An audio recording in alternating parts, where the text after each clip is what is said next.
السلام علیکم دوستو، میرا نام ہے محمد سفیان۔ آج کی اس ویڈیو میں ہم بات کریں گے دین اسلام سے روکنے اور دور کرنے والوں کے بارے میں۔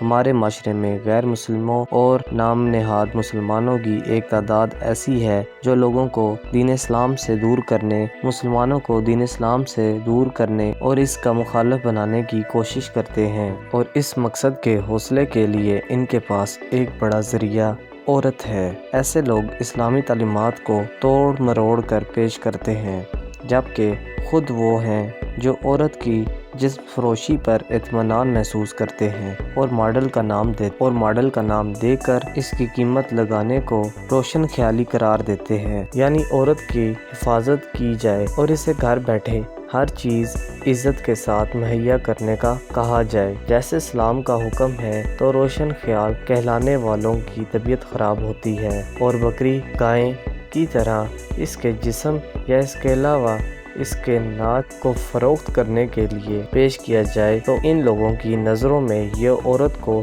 اس کا صحیح مقام دینا قرار پاتا ہے۔ حقیقت یہ ہے کہ دین اسلام جیسا امن اور سلامتی کا مذہب دنیا میں نہیں۔ عورتوں اور بچوں کو جتنے حقوق اس دین میں دیے گئے ہیں، ان کے حقوق کی حفاظت کے جو اقدامات اس دین میں کیے گئے، کسی اور دین میں اس کی مثال نہیں ملتی۔ اس میں مقرر کی گئی جرموں کی سزائیں انسان کی بقا، سلامتی اور معاشرے میں امن و امان کی مثالیں ہیں۔ ایسے تمام لوگوں کے لیے اس آیت میں بڑی عبرت ہے کہ اگر یہ اپنی ان ذلیل حرکتوں سے باز نہ آئے تو اللہ تعالیٰ کے فرمان کے مطابق ذلت کے عذاب کا حقدار ہوں گے۔ اللہ تعالیٰ ہم سب کو اپنی حفاظت میں رکھے اور برے کام کرنے سے روکے۔